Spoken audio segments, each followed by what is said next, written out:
like a Hellcat.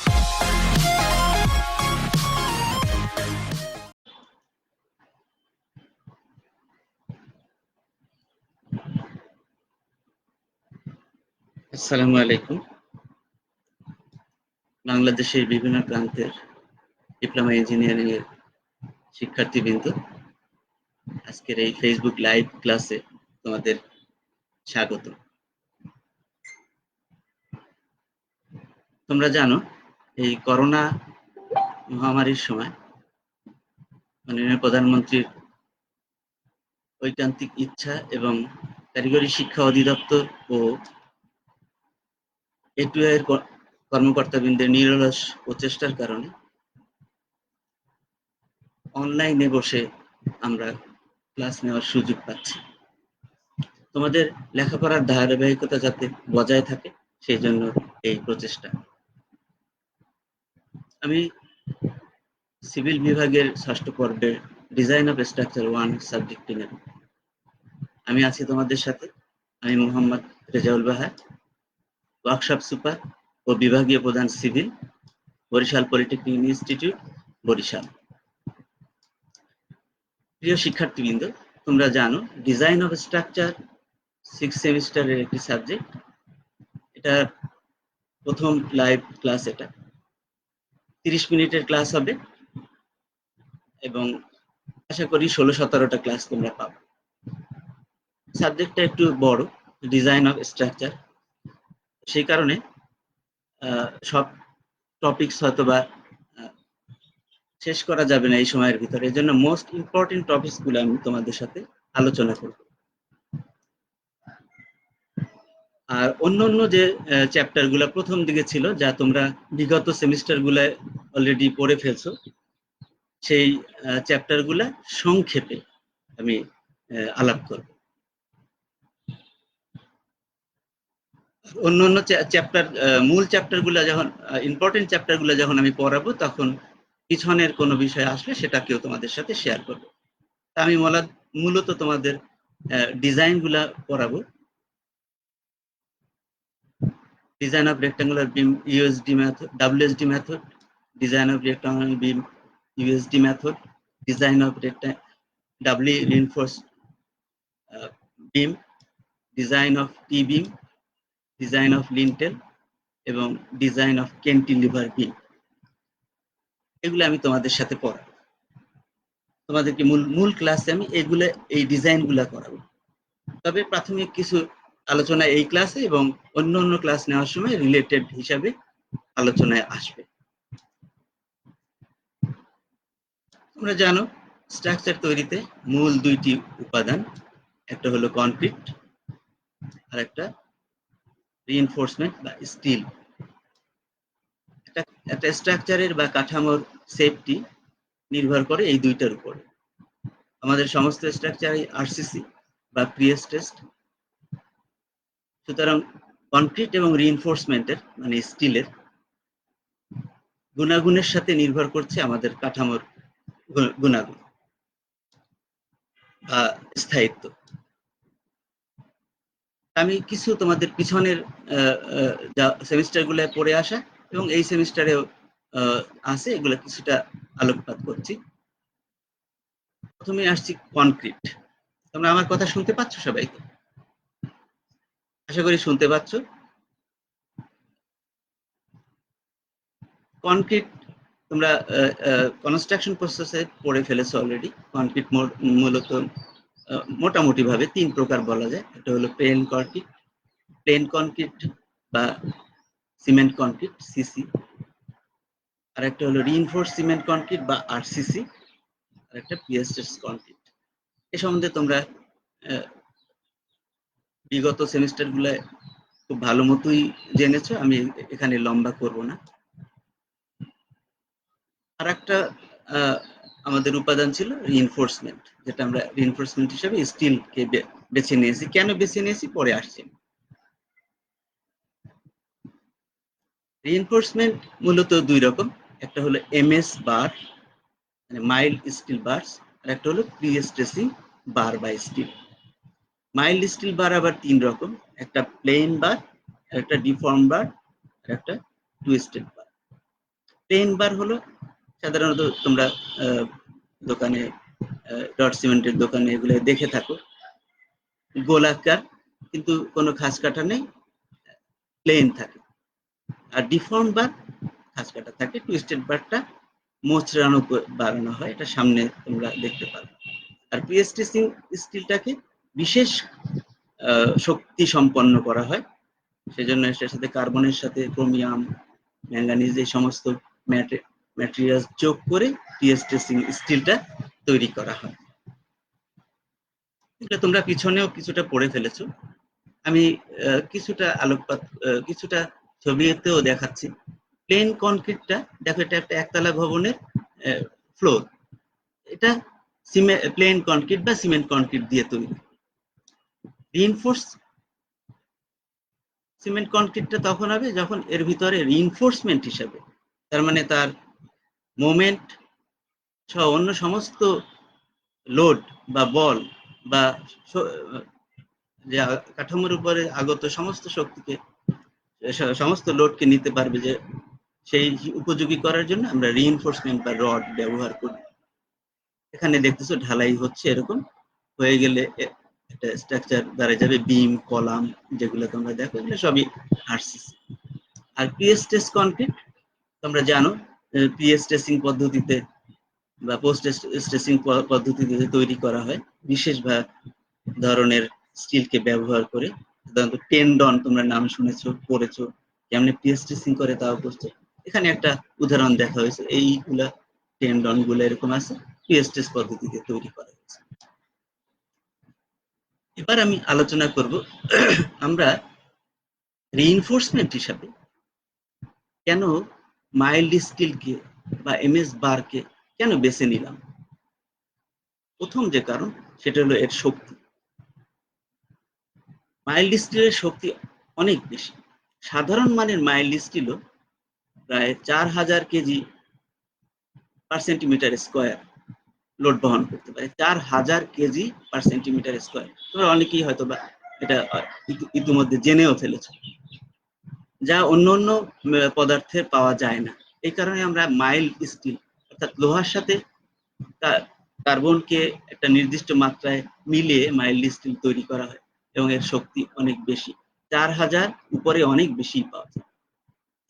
KG per centimetre square, প্রতি বর্গ সেন্টিমিটারে 4000 KG. আর একটা কারণ হলো ইলাস্টিসিটি। তোমরা সবাই জানো ইলাস্টিক, সবচেয়ে বেশি ইলাস্টিক হলো স্টিল। সুতরাং যেহেতু কাঠামোর উপরে বা স্ট্রাকচারের উপরে যখন লোড আসবে তখন এটা বিকৃতি ঘটবে, ডিফর্মেশন হবে, রিফ্লেকশন হবে, আবার ফিরে আসবে পূর্বের অবস্থায়।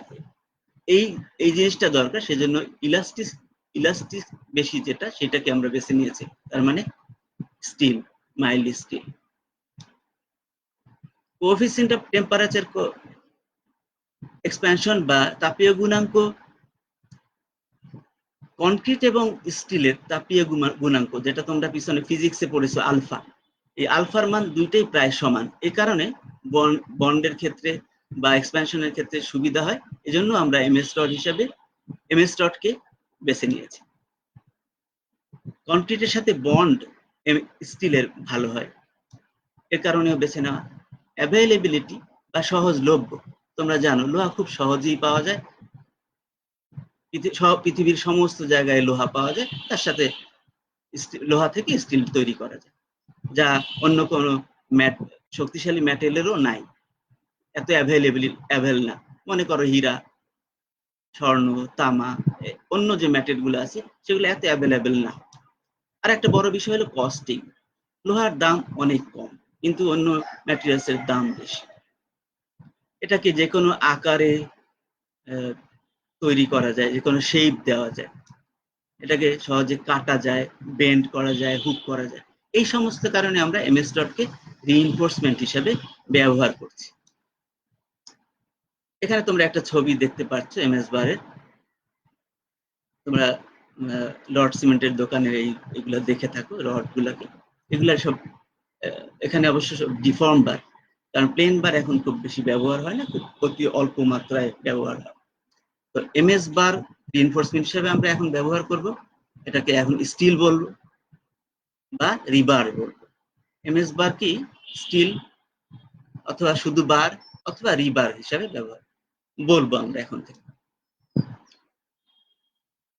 এমএস রিইনফোর্সমেন্ট বার, রিইনফোর্সমেন্ট বা রিভার্স প্লেনও হতে পারে, ডিফর্ম হতে পারে, টুইস্ট হতে পারে, যা তো পিছনে আলোচনা হয়েছে। আমি এখানে দুইটা ছবি দেখাচ্ছি। এখানে দেখো ডিফর্ম করা আছে, প্লেন না, এই খাঁচকাটা করে আকৃতিটাকে ডিফর্ম করা আছে,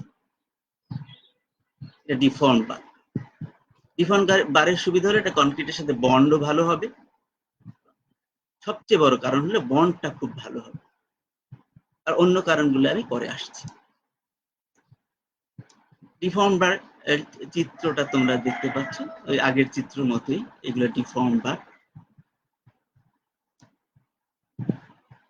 ডিফর্ম বারের ভিতরে বিভিন্ন ধরনের স্টিল হতে পারে, সেগুলা দেখবা তোমরা এই খাঁজ কাটা অংশগুলোর ভিতরে এরকম কোন অক্ষর অথবা সংখ্যা লেখা থাকবে, যেমন এখানে আছে H11 S60 এরকম আছে।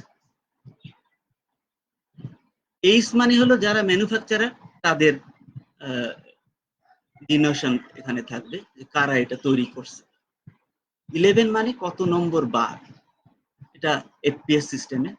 মেট্রিক সিস্টেমে আমরা মিলিমিটার বলি, 25 মিলিমিটার, 22 মিলিমিটার, 28 মিলিমিটার।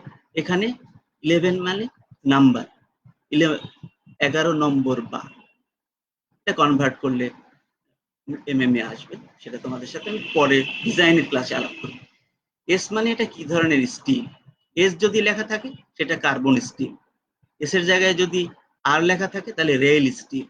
এরকম এ লেখা থাকতে পারে, ডাব্লিউ লেখা থাকতে পারে, তোমরা বই দেখে এগুলো সব ভালো মতো ওয়ার্ক করবা। নিচে দেখো 60 লেখা আছে, এটা হলো গ্রেড মার্ক। এই স্টিলটা কোন গ্রেডের সেটা এখানে লেখা আছে। প্রিয় শিক্ষার্থীবৃন্দ, আমার কথা নিশ্চয়ই তোমরা শুনতে পাচ্ছ, না শুনলে কমেন্টস করে জানাবে। গ্রেড মানে এই স্টিলের শক্তি কত, সেই শক্তি এখানে লেখা আছে। 60 মানে 60 KSI, 60 কিপ আর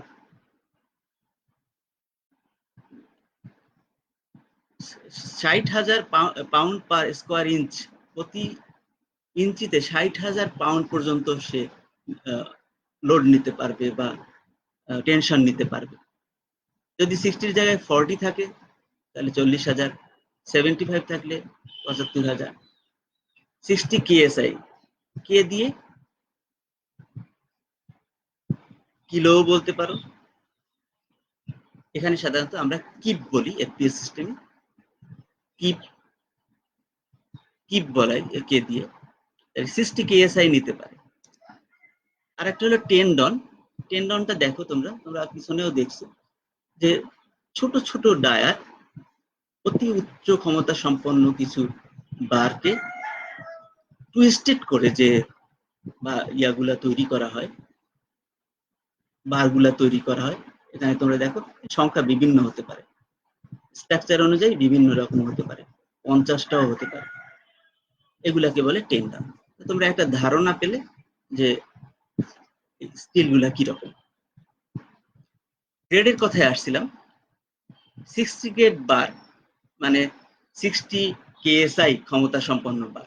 এটা যদি মেট্রিক সিস্টেমে বলো তাহলে এটা হবে 420 মেট্রিক গ্রেড বার। জাস্ট কনভার্ট, এটা মেট্রিক সিস্টেম, এটা এফপিএস সিস্টেম। এখানে ক্ষমতাটা ম্যানুফ্যাকচারার যারা তারা ক্ষমতাটা করে দিবে। এখানে আমি চিত্রের মধ্যে ওই বারগুলাই দেখাইছি, এটা 60 গ্রেড, এটা 40 গ্রেড। মেট্রিকেও তাই, ক্ষমতাটা ম্যানুফ্যাকচারার যারা তৈরি করবে তারা ক্ষমতাটা নির্ধারণ করে দিবে। তাহলে 60 গ্রেড মানে হলো 60 KSI ক্ষমতা সম্পন্ন, অথবা 420 মেট্রিক গ্রেড বারও বলা যায় 60 গ্রেড বার। এরকম ভাবে 40 মানে 40 গ্রেড বার, 75 গ্রেড বার, যে স্ট্রাকচারে যেটা লাগে সেই ক্ষমতা আমরা ব্যবহার করি। এবার মূল জিনিসে চলে আসি, মূল সেটা হলো বিম ডিজাইন। বিম ডিজাইন করতে হলে বিমটা কি জিনিস সেটা তোমাদের বুঝতে হবে। তোমরা অতীতের ক্লাসেও জেনেছো বিম সম্বন্ধে, কিন্তু এখন অন্যভাবে জানো। বিম একটা হরাইজন্টাল স্ট্রাকচার, যেটা একই সাথে চাপ এবং টান, কম্প্রেশন এবং টেনশন দুইটাই নেবে। দেখো এখানে এটা হরাইজন্টাল বিম, এটার উপরে যখন লোড আসছে তখন এটা বেন্ডিং, এরকম বেন্ডিং হবে। এই নিচের অংশটা হলো টেনশন জোন, উপরের অংশটা কম্প্রেশন জোন।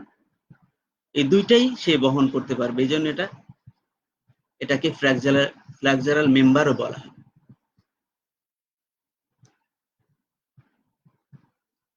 টাইপস অফ বিম পিছনে তোমরা খুব ভালো মতো পড়ছো, আমি দ্রুত এটা একটু আলোকপাত করে চলে যাচ্ছি। টাইপস অফ বিম তোমরা জানো, সিম্পলি সাপোর্টেড বিম, কন্টিনিউয়াস বিম। কন্টিনিউয়াস এর মধ্যে দুইটা, একটা হলো সেমি কন্টিনিউয়াস বিম আর একটা হলো ফুললি কন্টিনিউয়াস বিম। এছাড়া ওভারহ্যাঙ্গিং বিম, ক্যান্টিলিভার বিম, এই বিম গুলো তোমরা অতীতে পিছনের সেমিস্টার গুলায় পড়ে আসছে। সিম্পলি সাপোর্টেড বিম মানে দুইটা সাপোর্টের উপরে সাধারণভাবে স্থাপিত যে বিম সেটাকে বলে সিম্পলি সাপোর্টেড বিম। কন্টিনিউয়াস বিম, আমি এই চিত্রের মধ্যে কন্টিনিউয়াস বিম দুইটাই দেখাইছি, সেমি এবং ফুললি। এখানে আসলে তোমরা যেটা দেখতে পাচ্ছ এটা একটা বিম না, তিনটা বিম, 1 2 3, দুইটা সাপোর্টে একটা বিম, দুই সাপোর্টে একটা বিম। তাহলে সেমি কন্টিনিউয়াস বিম কাকে বলে? যে বিমের এক পাশে বিম আছে অন্য পাশে নাই। এদিকে খেয়াল করো, এক পাশে নাই আর এক পাশে আছে, এই বিমটা সেমি কন্টিনিউয়াস, এই বিমটাও সেমি কন্টিনিউয়াস, কারণ এর এই পাশে বিম নেই, এই পাশে বিম আছে, এটার ক্ষেত্রেও তাই। কিন্তু মাঝখানের বিমটা খেয়াল করো, এর দুই পাশেই আরো বিম আছে। তাহলে যদি কোনোটার দুই পাশেই আরো বিম থাকে সেটাকে বলে ফুললি কন্টিনিউয়াস বিম, এটা।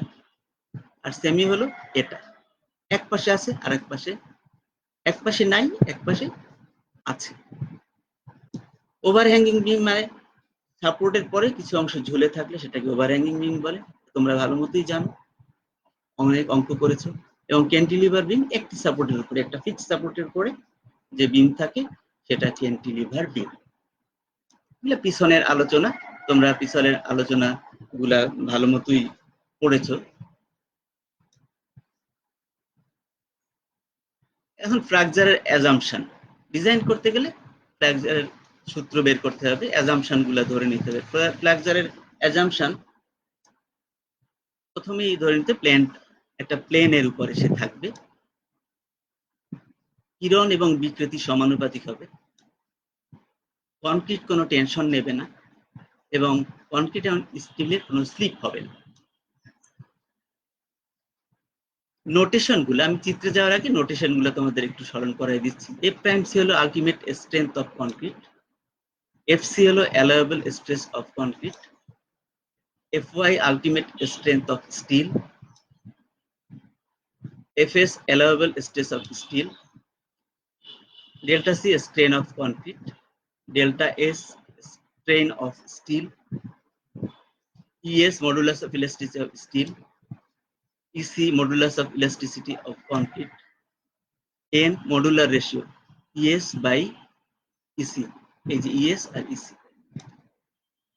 B বিমের প্রস্থ, D effective depth of beam, L span of beam, K KD by D, এটা একটু পরে চিত্রে বুঝতে পারবা, যে JD by D এটাও বুঝতে পারবা একটু পরে।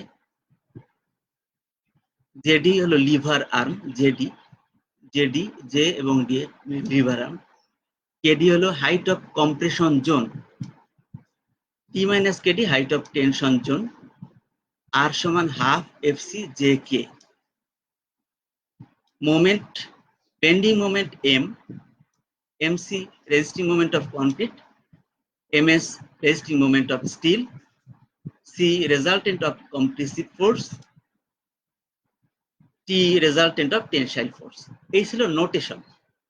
এখন তোমরা যেখানে যাবা এই ফিগার থেকে সব সূত্রগুলা তোমাদের তৈরি করতে হবে। ফিগারটা খুব ভালো মতো দেখো, এখানে আমি একটা লং সেকশন, একটা বিমের লং সেকশন আর একটা ক্রস সেকশন এঁকেছি। আর এখানে স্ট্রেস ডায়াগ্রাম, আর এই জায়গায় স্ট্রেইন ডায়াগ্রামটা এঁকেছি। স্ট্রেইন ডায়াগ্রামটা ট্রায়াঙ্গুলার শেপ, এদিকে সর্বোচ্চ কম্প্রেশন, এটা হলো কম্প্রেশন জোন কেডি, নোটেশনের মধ্যে আমরা যে কেডি বলছি কম্প্রেশন জোনের উচ্চতা বলেছিলাম। আর এটা হলো tension zone D minus KD, বাকি অংশটা। বি হলো বিমের প্রস্থ, ডি হলো বিমের কার্যকরী গভীরতা বা ইফেক্টিভ ডেপথ। তোমরা খেয়াল করো, ডি বলতে স্টিলের আমরা যে রিইনফোর্সমেন্ট দেব তার মাঝ, সেই রিইনফোর্সমেন্টের সেন্টার পর্যন্ত বিমের টপমোস্ট ফাইবার উপরের অংশ থেকে রিইনফোর্সমেন্টের সেন্টার পর্যন্ত যে উচ্চতা সেটাকে বলে, যে হাইট সেটাকে বলে ইফেক্টিভ ডেপথ, ছোট হাতের ডি। আর এটা টোটাল ডেপথ। এই জায়গাটা হলো কভারিং। এটা ডিজাইনের মধ্যে আসবে, এখানে আমি লম্বায় যাচ্ছি না। স্ট্রেন ডায়াগ্রামে সবচেয়ে উপরে সবচেয়ে বেশি বিকৃতি হবে, তারপর এটা নামতে থাকবে নিউট্রাল এক্সিসে এসে এনে, এটা নিউট্রাল এক্সিস এনে টেনে দেওয়া হয়েছে। নিউট্রাল এক্সিসে এসে 0 হবে, তারপর আবার বাড়তে থাকবে, এপাশে টেনশন জোনে গিয়ে আবার সর্বোচ্চ বিকৃতিটা হবে। একই রকম ভাবে স্ট্রেস ডায়াগ্রামে এই পাশে যেহেতু কনক্রিট চাপ নেয়, যেহেতু কনক্রিট এই কম্প্রেশন জোন কনক্রিট চাপ নেয়, তাহলে এই পাশে হলো এফসি। এফসি সর্বোচ্চ হবে একদম টপে, আর যত যেতে থাকবে নিউট্রাল এক্সিস এসে 0 হয়ে যাবে। এরপর একটা হলো টেনশন জোন। টেনশন জোনে মূলত স্টিল টেনশন নেবে, তাহলে স্টিলের বরাবর, দেখো স্টিলের বরাবর লব্ধি বলটা দেখানো আছে, এই জায়গাটায় এফ এস আপাতত দেখানো হয়েছে। তাহলে এই ট্রায়াঙ্গুলার পোর্শনটার যেহেতু এখানে ফোর্স গুলা কাজ করতেছে, কম্প্রেসিভ ফোর্স, এর একটা লব্ধি বল হবে। লব্ধি বলটা উপর থেকে 1/3 নিচে, তার মানে কেডি যদি এটা হয় তাহলে কেডি বাই 3 নিচে লব্ধি বলটা কাজ করবে, যেটাকে আমরা বড় হাতের সি দিয়ে প্রকাশ করি। আর টেনশন জোনটা স্টিলের সেন্টার দিয়ে কাজ করবে, যেটা আমরা বড় হাতের টি দিয়ে প্রকাশ করি। এখানে খেয়াল করে এই তীর চিহ্নটা এইরকম যাবে, আর এই তীর চিহ্নটা লব্ধি বলটা এই দিকে যাবে। তাহলে এখানে যদি আমরা একটা লিভার ব্যবহার করি, দণ্ড ব্যবহার করি, দিস ইজ লিভার আর। তোমরা পিছনেই পড়ছো যে একই ক্ষমতা, একই বল বিপরীত মুখী যদি হয় আর একটা লিভারের উপরে কাজ করে, তাহলে এখানে কাপল এভাবে মুভমেন্ট হবে, কাপল এভাবে মুভমেন্ট হবে, এই তীর চিহ্ন বরাবর ঘুরাও, এভাবে মুভমেন্ট হবে, কাপল হবে। তাহলে লব্ধি বল কনক্রিটের সি, আর এটা হলো টি। কাপলের যে লিভার আর্ম সেটা হবে জেড, এখানে আমি তীর চিহ্ন দিয়ে যেটা দেখাইছি, এইটা লিভার আর্ম, এটা জেড হবে। আর যে রড সেটাকে এস বলে। তাহলে ক্রস সেকশন এবং লং সেকশন থেকে তোমরা ধারণাটা পেয়ে গেলে, এখান থেকে ফ্ল্যাক্সারের সমস্ত সূত্রগুলা বের করা যাবে। সূত্রগুলো এরকম হবে, কে তোমরা আমরা নোটেশনের মধ্যে লিখেছিলাম, কে সমান হবে N by N plus F S by F C, J 1 minus k by 3, d root over m by rb, s m by f s jd, mc half f c j cube d square, ms s f s jd। বাদ বাকি সূত্রগুলোও তোমরা বইতে পাবে, আমি এখানে লিখে দিয়েছি, সামনের ডিজাইনে ডিটেলস আলাপ করব। তোমরা 1 থেকে 6 এটা তোমাদের বাড়ির কাজ থাকবে। আর এন বের করার সূত্রটা আগেও লিখছিলাম, এফসি যদি দেওয়া না থাকে, এফ প্রাইম সি দেওয়া থাকে, তাহলে বের করতে হবে এফসি কে 0.45 দিয়ে গুণ করলে, আর এফএস এর ক্ষেত্রে 0.4 এফওয়াই কে গুণ করলে এফএস বের হয়ে যাবে। ইসি বের করার সূত্র হলো W to the power 1.5 into 4270 root over A prime C. এখানে মনে রাখবে এ প্রাইম সি তো তোমরা জানোই। এখানে মনে রাখবা ডাব্লুর মানটা, কংক্রিটের একক ওজন ডাব্লু এর মানটা টনে বসাইতে হবে। তার মানে আমরা জানি কংক্রিটের একক ওজন হলো 2400 কেজি পার মিটার কিউব। তাহলে টনে নিলে, কেজিকে টনে নিলে 2.4 হবে। তাহলে ডাব্লুর মানটা 2.4 বসায় এখানে এফসির মান যা দেওয়া থাকবে বসাই দিলে ইসিটা তুমি পেয়ে যাবে। আর ইএসটা constant 2039,333 kg per centimetre square. এই অংশটা তোমাদের মুখস্থ রাখতে হবে, ভালো মতো প্র্যাকটিস করতে হবে। এই 6টা তোমাদের বাড়ির কাজ, কিভাবে আগের চিত্র থেকে এগুলা আসলো হোমওয়ার্ক, এটা তোমাদের, এটা তোমরা করবা এবং যখন ক্লাস শুরু হবে তখন ক্লাস টিচারের কাছে জমা দিবা। যদি এর মধ্যে কোনো সমস্যা হয় তাহলে আমাকে কন্ট্যাক্ট করতে পারো। আমার কন্ট্যাক্ট নম্বর প্রথমেই দেওয়া আছে, ইমেল অ্যাড্রেস দেওয়া আছে, সেখানে কন্ট্যাক্ট করো। তাহলে তোমরা বুঝতে পারলা যে এখানে নোটেশন গুলা বা ফিগারটা থেকে কি আসছে। এখন আমরা যা আলোচনা করছি সেখানে তোমাদের যদি কোনো প্রশ্ন থাকে তাহলে অবশ্যই কমেন্টস করে জানাবা। আর ভিডিওটা আবার দেখবে। আবার দেখতে গেলে www.skills.gov.bd এই ওয়েবসাইট ভিজিট করবা। ওখানে তোমরা ভিডিওটা আবার পাবা। আর যে কোনো প্রশ্ন থাকলে সেটা কমেন্টস করে জানাবে। আমি অবশ্যই আগামী ক্লাসে তোমাদেরকে সেগুলার সমাধান দিয়ে দেব। এছাড়াও আমার ইমেল অ্যাড্রেসে বা মোবাইল ফোনে ফোন করলেও আমাকে তোমরা পাবা। তা আশা করি আজকের ক্লাসে তোমরা ভালো মতোই বুঝতে পেরেছো যে ডিজাইন করতে গেলে ফ্ল্যাক্সারের ফর্মুলা কিভাবে তৈরি করতে হবে।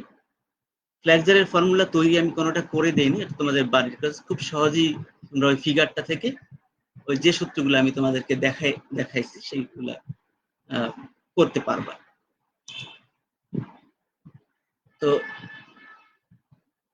এই করোনা মহামারীর মধ্যে তোমরা মাননীয় প্রধানমন্ত্রী ঐকান্তিক ইচ্ছা, কারিগরি শিক্ষা অধিদপ্তরের এবং এটুআই এর কর্মকর্তাদের নিরলস প্রচেষ্টার কারণে যে ফেসবুক ক্লাসগুলো হচ্ছে, এই ক্লাসে তোমরাও আমাদের সাথে সক্রিয় থাকো। তোমাদের জন্য এই ক্লাস, সুতরাং বাড়িতে বসে প্র্যাকটিস করো এবং প্রত্যেক ক্লাসে খাতা কলম নিয়ে বসবে, নোট ডাউন করবে। আর ঘরে থাকবে, সরকার কর্তৃক যে বিভিন্ন সময় নির্দেশনা আছে সেগুলো মেনে থাকবে। সবাই ভালো থাকো, সুস্থ থাকো, এই কামনা করছি।